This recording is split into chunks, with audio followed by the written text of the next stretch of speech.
Գրեթե երթվել է, թե խաղաղության համաձայնագիրը ստորագրելու համար երկու պայմանից ավելի բան չեն պահանջում։ Շտայնմայերի ներկայությամբ ով սոցցանցում մեկ տեղադրեց Արցախի դրոշը, մեկ հեռացրեց, մեկ էլ ներողություն խնդրեց Բաքվից, էլի է կրկնում, թե փաստաթղթի 17 կետից 17-ն էլ համաձայնեցված են, ասում է իրենց պայմանները երկուսն են ու նոր չեն, ասում է երկար ժամանակ է այդ պայմաններն առաջ են տանում, բողոքում է, դրանք Հայաստանին հայտնի են, բայց լուրջ արձագանք դեռ չեն ստացել։ Նախ պետք է վերացնել ԵԱՀԿ Մինսկի խումբը։ Երկրորդ հարցը վերաբերում է Հայաստանի սահմանադրությանը։ Հայաստանի սահմանադրությունը հղում է պարունակում Հայաստանի անկախության հռչակագրին։ Այնտեղ դրույթ կա, որ Ադրբեջանի օրինական պատմական տարածքը միավորում է Հայաստանին, իսկ դա մեր նկատմամբ բացահայտ տարածքային պահանջ է։ Ուստի այս դրույթի դուրս բերումը Հայաստանի սահմանադրությունից մեր օրինական պահանջն է։ Երբ այս երկու պայմանները կատարվեն, խաղաղության պայմանագրի ստորագրման համար ոչ մի խոչընդոտ չի լինի։ Ինչպես ասում են, գնդակը Հայաստանի դաշտում է։ Եթե Հայաստանն իսկապես ցանկանում է խաղաղության պայմանագիր կնքել,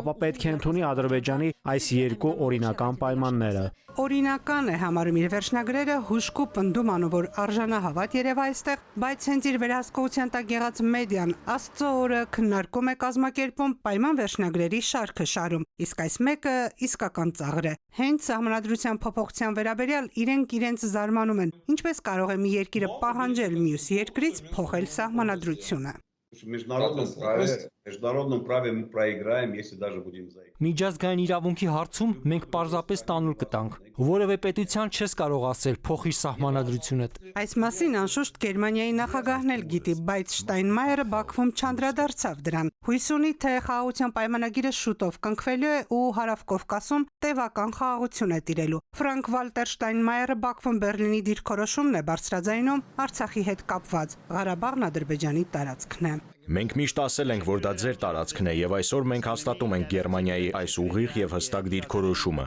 Մասնագետները չեն զարմանում, հիշեցնում են, հենց եվրոպական հարթակում Երևանը Արցախ-Ադրբեջանի մաս ճանաչեց։ Գերմանիայի նախագահի մասին, որի պաշտոնը ավելի շատ ինքը հանդիսանում է որպես երկրի ներկայացուցիչ, ինքը փորձել է Հայաստանում PR անել իր երկիրը եւ իրեն անձամբ, իսկ հետո որ տեսավ, որ Ադրբեջանի կողմից է շատ նեգատիվ ընկալվում, դա ուղղակի ներողություն խնդրեց եւ անցավ արդեն Ադրբեջանում է հիմա Ադրբեջանի սիրտնաշահում։ Դրանից պետք է հասկանանք, որ եվրոպացիները բաց ասել են, որ Ադրբեջանը իրենց համար ավելի կարևոր երկիր է, որ Ադրբեջանը իրենց ռազմավարական գործընկերն է էներգետիկ ոլորտում։ Բաց է նաև տեղեկությունը, որ ադրբեջանական լոբբիի որջը հենց Գերմանիայում է։ Բունդեսթագի падգամավորներն են այսօր դատվում Բաքվից կաշառք վերցնելու ԵԽԽՎ-ում ադրբեջանական լոբինգով զբաղվելու համար։ Իսկ մինչև պարզ կդառնա, թե օրինակ ինչպես կվարվեն Բերլինի իրավապահները ԵԽԽՎ-ում գերմանական պատվիրակության նախկին ղեկավար Բաքվից աշխատավարձի պես ռեժիմով դոլարներ ստացած Աքսել Ֆիշերի հետ կամ Բաքվի սև դրամարկղը մսխած ԵԽԽՎ մոնիթորինգի հանձնաժողովի երբեմնի ղեկավար